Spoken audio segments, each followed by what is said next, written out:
আগামীকাল থেকে শুরু হচ্ছে এসআইআর অর্থাৎ ভোটার লিস্টের বিশেষ সংশোধনীর কাজ, যেটা পশ্চিমবঙ্গ সহ আরও 12টি রাজ্যে এবং কেন্দ্রশাসিত অঞ্চলে সেকেন্ড ফেজে এই কাজ শুরু হচ্ছে। ফার্স্ট ফেজে শুরু হয়েছিল বিহারে, তারপরে সেকেন্ড ফেজে এখন 12টা স্টেট এবং কেন্দ্রশাসিত অঞ্চল মিলে শুরু হচ্ছে, পশ্চিমবঙ্গেও শুরু হচ্ছে আগামীকাল থেকে। এখানে আমরা জানব কি কি ইম্পর্টেন্ট ডেট রয়েছে, অর্থাৎ কত তারিখ থেকে কত তারিখ পর্যন্ত এই এসআইআরের কাজ চলবে, এসআইআরের যে অ্যাপ্লিকেশন ফর্ম সেটা কেমন হবে এবং কি কি ডকুমেন্ট আপনার লাগতে পারে, কতদিন পর্যন্ত এই এসআইআর চলবে, যদি আপনার কোনো কারণে এসআইআরের নাম বাদ চলে যায় তাহলে তার কি ব্যবস্থা রয়েছে, সমস্ত বিষয়গুলো বিস্তারিত জানবো। সম্পূর্ণ ভিডিও দেখতে থাকুন। চ্যানেলে নতুন হলে সাবস্ক্রাইব করে পাশে বেল আইকনে ক্লিক করবেন। বন্ধুদের সাথে ভিডিওটা শেয়ার করে তাদেরকেও ইনফরমেশন দেওয়ার চেষ্টা করবেন।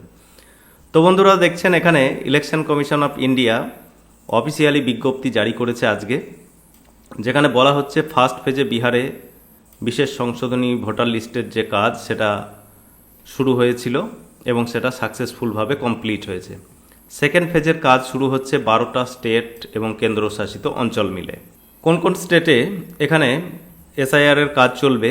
আন্দামান নিকোবর, ছত্তিশগড়, গোয়া, গুজরাট, কেরালা, লাক্ষাদ্বীপ, মধ্যপ্রদেশ, পন্ডিচেরি, রাজস্থান, তামিলনাড়ু, উত্তরপ্রদেশ সহ ওয়েস্ট বেঙ্গলে।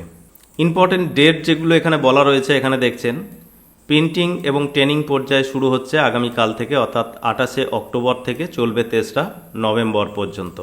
অর্থাৎ যে সমস্ত ফর্মগুলো রয়েছে সেগুলো প্রিন্টিংয়ের কাজ হবে এবং বিএলওদের যে ট্রেনিং পর্যায়ে রয়েছে সেগুলো এই 28 থেকে 23রা নভেম্বরের মধ্যে এই কাজটা চলবে। বাড়ি বাড়ি গিয়ে বিএলওরা ফর্ম বিতরণ করবেন এবং সম্পূর্ণ ফর্ম ফিল আপ করার পর সেই ফর্ম কালেক্ট করবেন, যে কাজটা শুরু হবে 4ঠা নভেম্বর থেকে চলবে 4ঠা ডিসেম্বর 2025 পর্যন্ত।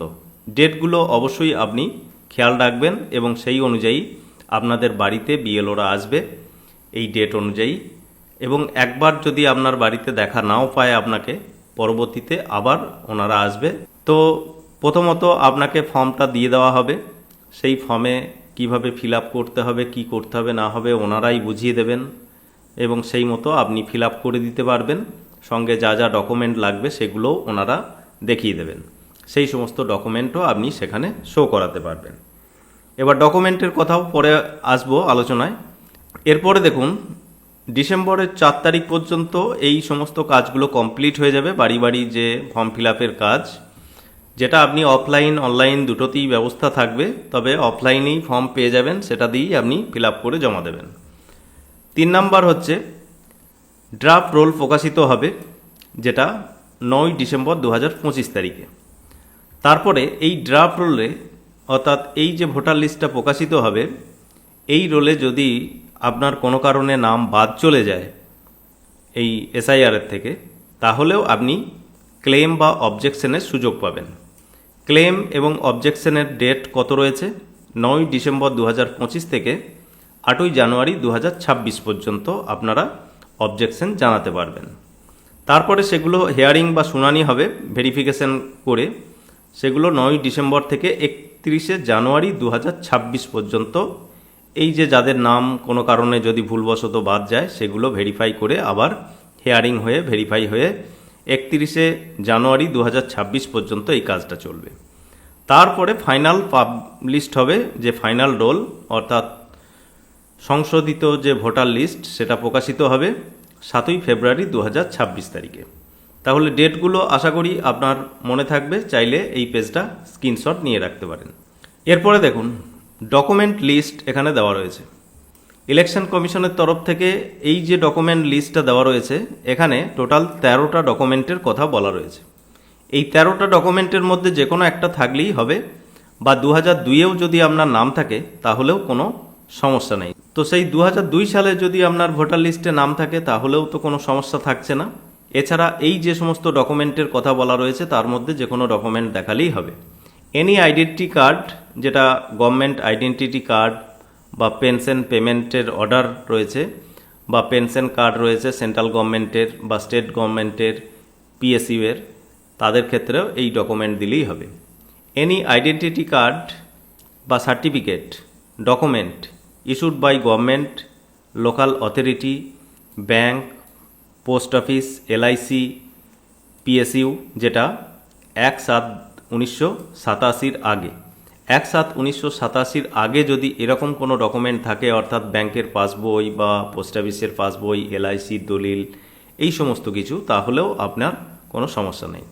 বার্থ সার্টিফিকেট আপনি দেখাতে পারেন। আপনার যদি ইন্ডিয়ান পাসপোর্ট থাকে সেটাও এখানে ভ্যালিড রয়েছে। তারপরে ম্যাট্রিকুলেশন বা এডুকেশনাল সার্টিফিকেট, অর্থাৎ বোর্ডের যে সমস্ত সার্টিফিকেট রয়েছে সেগুলো আপনি এখানে দেখাতে পারেন। Permanent resident certificate issued by state authority, অর্থাৎ স্টেট অথরিটির থেকে যদি রেসিডেন্সিয়াল কোনো সার্টিফিকেট থাকে তাহলেও আপনি এখানে দেখাতে পারেন। ফরেস্ট সার্টিফিকেট যেগুলো হয় সেগুলো আপনি দেখাতে পারেন। এসসি এসটি ওবিসি সার্টিফিকেট যদি থাকে সেগুলোও আপনি দেখাতে পারেন। ন্যাশনাল রেজিস্টার করা যে সিটিজেনশিপ সার্টিফিকেট সেটাও আপনি এখানে ইস্যু করাতে পারেন। পারিবারিক নিবন্ধ সার্টিফিকেট রাজ্য সরকার বা লোকাল অথরিটির যদি থাকে সেটাও আপনি এখানে ইস্যু করাতে পারবেন। জমি বা বাড়ির যে এগ্রিমেন্ট কপি বা সার্টিফিকেট যদি থাকে গভর্নমেন্ট দ্বারা প্রদত্ত, তাহলেও আপনি সেটাকে এখানে ইস্যু করাতে পারবেন। এছাড়াও আধার কার্ড এখানে দেওয়া রয়েছে। তো এই সমস্ত ডকুমেন্ট লিস্টটা আপনি চাইলে এখানে স্ক্রিনশট নিয়ে রাখতে পারেন। এবার দেখুন এনুমারেশন ফর্ম কেমন হবে সেটা আপনাদেরকে এখানে দেখিয়ে রাখি। পরবর্তীতে এই ফর্ম কিভাবে ফিল আপ করতে হবে বা কি কি ডকুমেন্ট এর সাথে দিতে হবে সমস্ত বিষয়গুলো নিয়ে আলোচনা করব পরবর্তী ভিডিওতে। এটা দেখছেন এই যে ইনুমারেশন ফর্ম, এটা নিয়ে আপনার বিএলও আপনার বাড়ি বাড়ি আসবেন। আপনার নাম এখানে প্রিন্ট হয়ে থাকবে। উপরের যে লিস্টটা দেখছেন, ওপরের যে লাইনটা, এখানে আপনার নাম এবং এপিক কার্ডের নাম্বার, অ্যাড্রেস, এগুলো আগের থেকেই এখানে প্রিন্ট হয়ে থাকবে। আপনার সিরিয়াল নাম্বার, পার্ট নাম্বার, এগুলো সমস্ত কিছু প্রিন্টেড থাকবে এই ফর্মের মধ্যেই। এগুলো আপনাকে কোনো কিছু লিখতে হবে না। উপরের পার্টটাতে এখানে একটা কিউআর কোডও দেওয়া থাকবে। ওল্ড ফটো যেটা আপনার ভোটার কার্ডে রয়েছে সেটা এখানে দেওয়া থাকবে। একটা কারেন্ট পাসপোর্ট সাইজ ফটো এখানে আপনাকে অ্যাটাচ করতে হবে, অর্থাৎ বর্তমান যে পাসপোর্ট সাইজ ছবি সেটা এখানে অ্যাটাচ করতে হবে, যেটা কালার ফটোগ্রাফের কথা এখানে বলা রয়েছে। এবার আপনাকে যে ফর্মটা ফিল আপ করতে হবে সেটা হচ্ছে এইটা।